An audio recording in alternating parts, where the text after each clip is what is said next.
Hey guys, and welcome to another video. Today I'm going to be talking about how I decided which doctor to choose when it came to my surgery that's coming up. Basically, I will be having my septum removed from my uterus. I will be having a procedure done called the septum resection. If you don't know about my surgery and why do I need a surgery and what surgery am I getting done, I'm going to have a link down below that you can check out. I've done a couple videos in the past talking about this, and so click on that link and check that out before you watch this video so you're not super confused.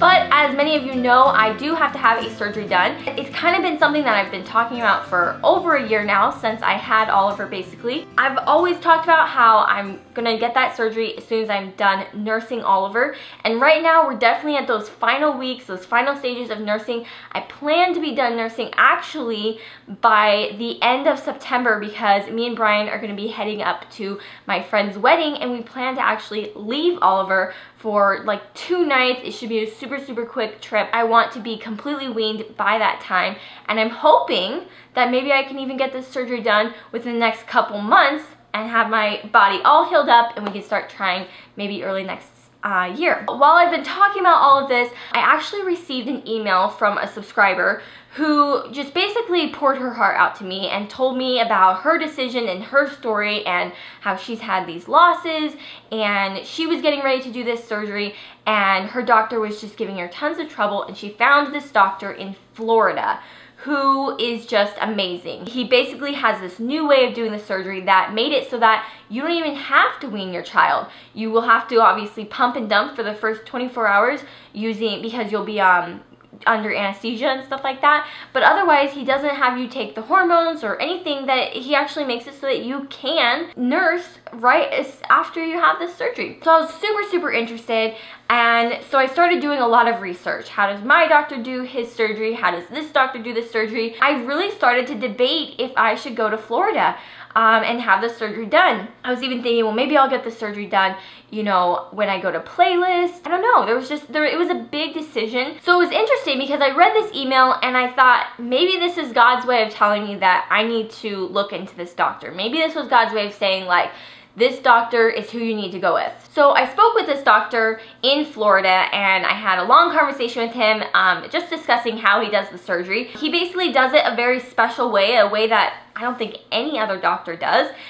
He goes in and he cuts the septum. He makes it so that you do not need to use any kind of bulb catheter in the uterus. You do not need hormones afterwards, and you don't need antibiotics, and he just feels very confident that this is a great newfound way of doing this procedure. So I was really interested. I thought, you know, this is probably, you know, really good. I like that there's almost no need for a second surgery ever. So I decided I need to talk to my doctor here in San Diego. So I talked with my doctor, and the way he does it is a bit different. He basically does it just a tiny bit different. He prefers to do it so that afterwards he put a bulb into the uterus to hold it together. That way it doesn't collapse. So I will have a catheter bulb coming out and kind of like attached to my leg for 1 week, and then after that week they remove that bulb catheter and they do an SI ultrasound where they insert saline into the uterus, really take a look, make sure that that septum is completely gone and that everything is good to go.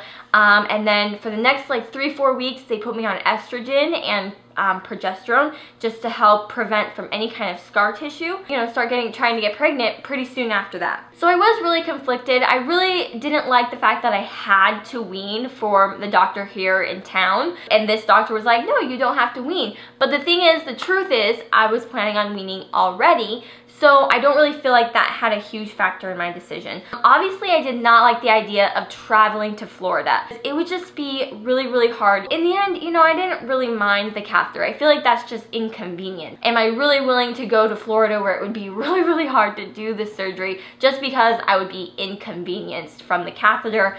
And hormones, I don't really care that much about because I'll be done nursing anyways. In the end, I feel like I've made it my decision. I am gonna go with the doctor in San Diego. Diego. Don't quote me on this because, to be honest, I can change my mind pretty quickly. I feel pretty good. My doctor feels like there's very little chance of having a second surgery, and I like the fact that after I get done with the surgery, I'll still be in this hospital's care and in his care. Basically, they keep a really good eye on me afterwards. They do ultrasounds and they watch, you know. And so I feel like if I did it in Florida, I would just leave and then I would never see him again and he'd never even know anything. I'm really looking forward to this. I'm scared and I'm excited and I'm ready to get it done with. I feel like I've been talking about this for so long that I just want to get it over with. And the good news is that my doctor feels confident that once I do have this surgery and get pregnant again, I'll no longer be considered high risk, and then I'll be able to have a VBAC. Outpatient. I should be home that day just with a catheter, which, that doesn't sound fun. I'm not really that worried about it. I feel like it's gonna be totally fine. I'm excited and I'm scared and I'm excited. I hope I answered a lot of your questions as far as this upcoming surgery. I want to get it done before the holidays and stuff like that so I can get this, you know, out of my way. Let me know in the comments if you guys have any experiences with this type of surgery, if you know someone who's done a surgery like this. I am really nervous, so I'd love to hear, you know, your stories. Give this video a thumbs up if you did enjoy it, and I'm gonna see you guys in my next video. Bye! One thing to remember is that when I was pregnant with Oliver, I did a lot of research, and I feel like the decisions I made for Oliver were very precise, and I tried to do the best I could. And for the most part, the things that, you know, I talk about in this video isn't necessarily that I even could have done them differently,